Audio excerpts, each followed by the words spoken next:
O que são os hipoglicemiantes? Para que servem? Por que um médico indica um hipoglicemiante para uma pessoa? O que eles fazem no organismo? Quais são os tipos de hipoglicemiantes? Essas e outras perguntas eu vou responder no vídeo de hoje.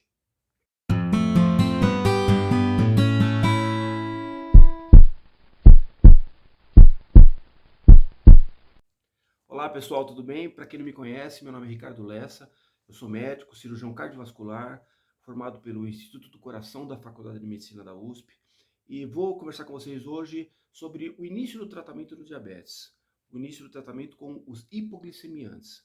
O diabetes mellitus acomete cerca de 15 milhões de pessoas no Brasil atualmente. A gente sabe que nesses últimos 2 anos, com a pandemia, isso piorou bastante. Mas afinal de contas, o que é o diabetes? É o açúcar alto no sangue.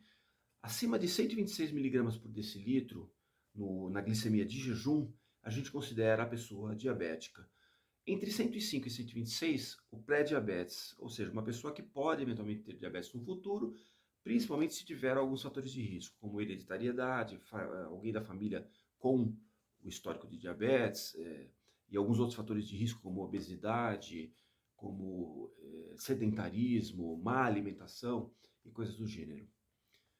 Quais são os tipos de diabetes? O tipo 1, que normalmente acontece em crianças, adolescentes e adultos jovens, que é o diabetes que atua como uma doença autoimune, quando o corpo não reconhece o pâncreas e o ataca, destruindo as células que produzem a insulina no pâncreas, as células beta, e fazendo com que o pâncreas não consiga produzir ou produza muito pouco, muito pouca insulina. Daí vem já o início do tratamento do diabético tipo 1 com insulina. E existe também o diabetes tipo 2, que é o diabetes muito mais comum. E ele geralmente está vinculado à hereditariedade, quer dizer, parentes com processo de diabetes também, e isso aumenta as chances da pessoa ser diabética, além dos fatores de risco, como obesidade, sedentarismo, má alimentação e outros fatores. E o diabetes causa grandes problemas. Por exemplo, retinopatia diabética, quando a pessoa pode chegar a ficar cega por causa das alterações na retina, por causa do diabetes. A nefropatia diabética, que é um problema renal que vai acontecendo com o passar do tempo, podendo a pessoa chegar a ter uma insuficiência renal crônica. As vasculopatias e as neuropatias periféricas, que são aquelas doenças em que a pessoa começa a ter ferimentos no pé e não sente, e o ferimento é de difícil cicatrização. E, além disso, o aumento das doenças cardiovasculares, com aumento de possibilidade de infarto agudo do miocárdio ou de acidente vascular cerebral ou derrame. Como é feito o tratamento do diabetes? Ele é baseado num tripé. Primeiro, o tratamento medicamentoso, assim como as mudanças de hábitos alimentares e hábitos de vida. Existe também um segundo tripé, que é o do tratamento das doenças conjuntas, então, diabetes, dislipidemias, que são colesterol alto, obesidade, doenças cardiovasculares, então, o tratamento dessas doenças. E um terceiro tripé, que é o rastreamento dos problemas que o diabetes pode provocar. Como eu disse, o rastreamento de problemas na retina, de problemas no rim e de problemas nas extremidades. O que são os hipoglicemiantes? Os hipoglicemiantes orais são basicamente medicações que diminuem a taxa de glicose, tendendo a levá-la para a normalidade. Cada hipoglicemiante tem o seu jeito de atuar no organismo. Eu vou explicar isso já já. Mas como a gente começa a usar o hipoglicemiante? Por que uma pessoa precisa começar a usar o hipoglicemiante? Normalmente, quando o médico endocrinologista vem com um diagnóstico do seu paciente de diabetes mellitus, ele avalia algumas coisas. Uma delas é principalmente a taxa de glicemia no jejum. Então, se ele está com uma taxa alterada, acima de 126 miligramas por decilitro, até 200, ele pode já iniciar um tratamento com um hipoglicemiante oral. E é o que normalmente eles fazem. De 200 a 300, ele pode associar um segundo e um terceiro hipoglicemiantes. E acima de 300 miligramas na glicemia de jejum, Geralmente o endocrinologista opta por tratar com hipoglicemiantes e insulina misturados. Então, quais são os hipoglicemiantes? Existem várias classes de hipoglicemiantes. Eu vou citar as mais conhecidas e as que são mais costumeiramente usadas. Então, a classe número 1 são das bigonidas.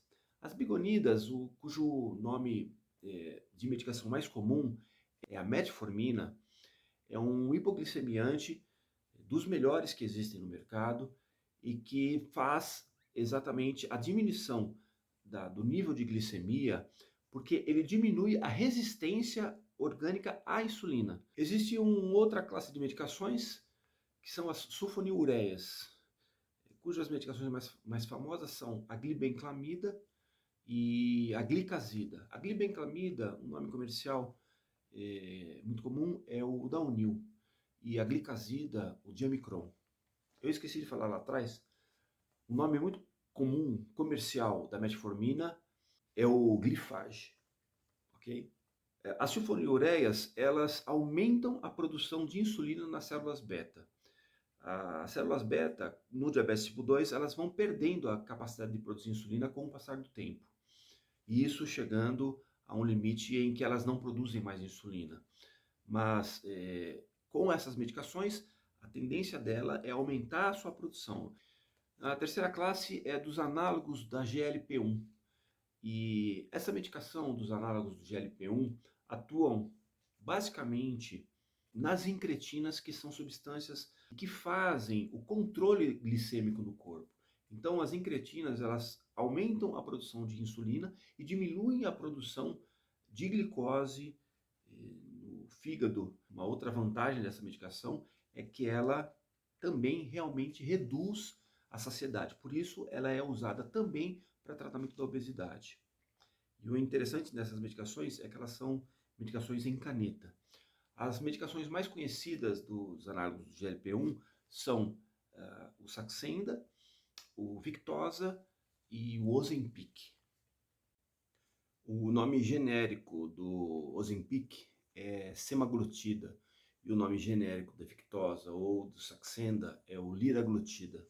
A quarta classe de medicações são os inibidores da enzima DPP-4, que basicamente tem o mesmo mecanismo de ação dos análogos de GLP-1, que é basicamente subir a produção de insulina e diminuir a produção de glicose no fígado.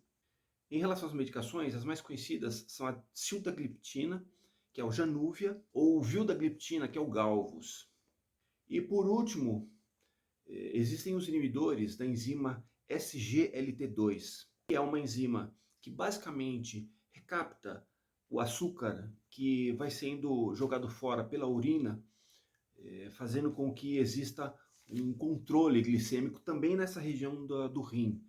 E com a inibição dessa enzima, você tem uma perda de glicose na urina, porque ela não é recaptada.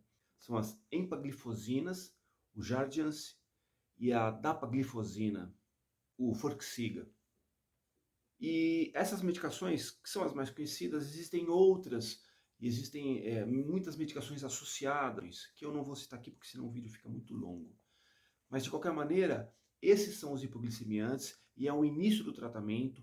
E a partir do momento em que a pessoa, mesmo com as medicações, em doses máximas, não conseguem atingir o nível glicêmico adequado, normalmente o endócrino tende a introduzir insulina, associar a insulina a essas medicações.